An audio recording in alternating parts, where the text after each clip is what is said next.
다음으로 이제 엔터 관련된 건데요.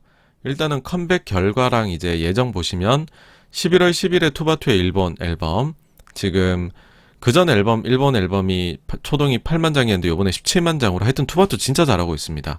일본 베이스로 이러면 수익화 빨리 되거든요. 좋고요. 그 다음에 나왔던 이제 트와이스 정규 3집의 경우에는 선주문 70만으로 이제 사상 최대 얘기했고 초동 나왔는데 32만 장 나왔습니다. 그 다음에는 이제 나머지는 말씀을 그 전주에 드렸던 것 같고 뭐 특별히 추가된 거는 지금 컴백은 내용이 없습니다. 지난주에 방송에서요.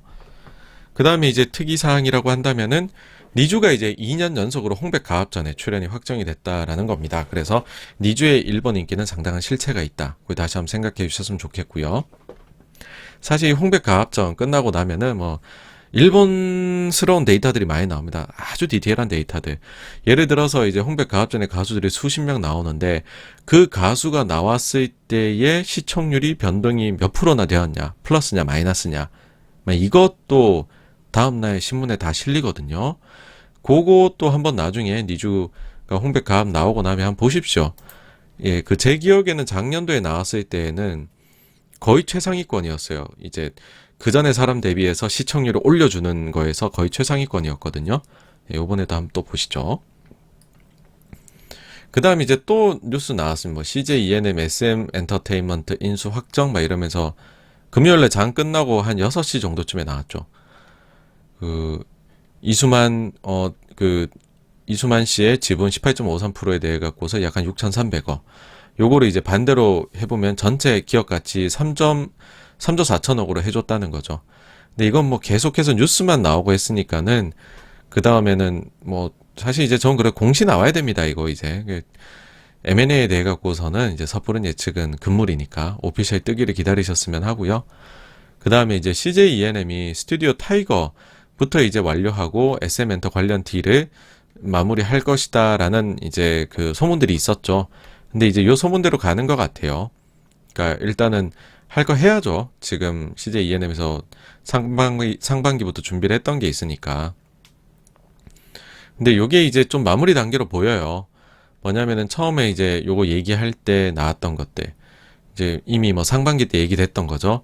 뭐 나영석 PD나 신원호 PD가 있는 에그 이즈 커밍이나 신과 함께를 만든 김용화 감독의 스튜디오나 해운대 국제시장 윤재균 감독의 요 이제 그 제작사 요런 것들 하고요. 그 다음 TVN의 예능 제작 조직, 투니버스의 애니메이션 부문 싹 다 여기로 가져가고 여기에 추가적으로 최근에 이제 3분기 보고서 나온 거 보니까는 지분 50% 이상 취득한 게 강재규, 김현석, 조의석, 이병헌 감독이 있는 M 메이커스, 박찬욱 감독이 있는 모호 필름, 그 다음에 그 라바 시리즈 요 지하철 타면 많이 보실 수 있잖아요. 밀리언 볼트.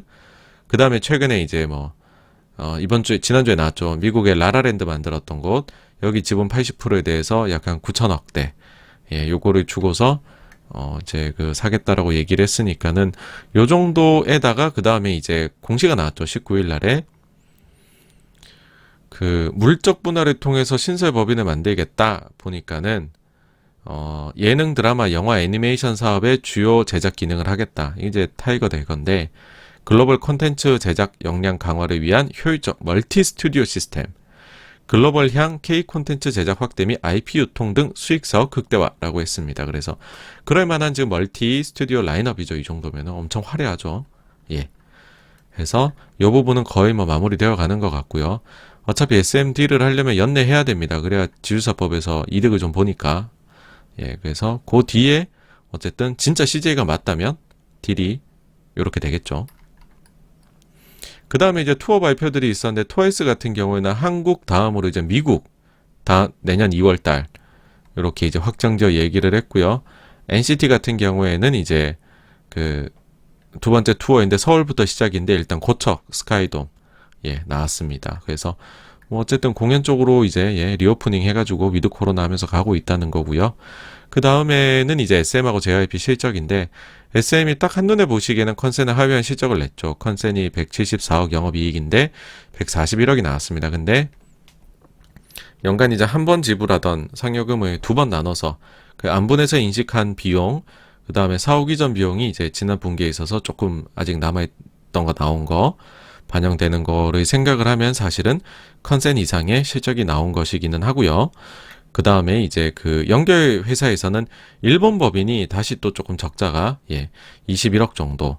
근데 걱정이 이제 요런 부분이 나왔는데 일본 법인의 SMC의 경우에 보시면 지금 이제 사실 뭐 조금 제가 드릴 말씀이 줄어들기는 합니다. 왜냐하면 지난번에 2분기 실적 나왔을 때 SMC의 2021년도 사업 이제 그 가이던스 그거 말씀드리면서 하반기는 BEP로 보고 있는 것 같다. 라고 해서 일본 그 이제에 대한 리스크가 좀 줄어드는 것 같다 말씀드렸는데 아이쿠 요번에 14억 적자 냈고 요번에 가이던스 지금 낸 거 보니까는 4분기에 소폭 흑자지만 3, 4분기 합치면은 좀 적자가 나오는 약간 적자 한 10억 정도 나오는 걸로 보이네요. 그래서 BEP 정도 수준은 아니었다. 10억 정도 적자 나는 걸로 보인다. 근데 회사가 볼 때는 4분기에는 흑자로 돌아선다. 라고 일단은 얘기하고 있다란 거고요. JYP 보시면은 컨센서스 부합한 실적인데 컨센 178억인데 영업이익 182억 나왔어요. 근데 역시나 이제 그 라우드 관련된 좀 비용이나 그 다음에 이제 신인 관련된 비용 뭐 사실 요거는 조금은 예전에 하이브 때도 그렇고 요거는 뭐 이거를 약간 일회성이라고 하기는 약간 뭐하다는 생각은 들기는 하지만요. 최근에 이렇게 표현들 하시더라고요. 요것들을 생각을 했었을 때에는 컨센을 상회하는 실적을 냈다라고 볼 수 있습니다. 그 다음에 이제 디어유 3분기 실적도 그러니까 디어유가 사실 이제 최근에 상장을 했기 때문에 3분기 실적 보고서에 낼 의무는 없습니다. 그래서 이제 SM이 낸 자료를 볼 수밖에 없는데 실적 자료 보시면은 지난 8월 20 사실 제가 이제 이때 예상을 했었죠. 지난 8월달 라이브 방송에서 디어유가 JYP의 3분기 요 방송 보시면 제가 어떻게 추정했는지 나올 겁니다. 분기 매출액이 112억이 나올 것 같다. 그러면서 마진율이 그전하고 동일하면 36% 하면 영업이익 40억이 나오지 않을까라고 말씀을 드렸었는데 실제로 나온 거는 매출액이 107억 조금 적게 나왔고 영업이익은 조금 더 잘 나왔어요. 42억, 순이익은 35억이 나와서 디어유는 아주 순항하고 있다 정도까지 말씀을 드릴 수가 있을 것 같습니다. 네, 그래서 일단 여기까지가요. 오늘 준비한 내용이고요. 다음으로 이제 Q&A로 넘어가도록 하겠습니다.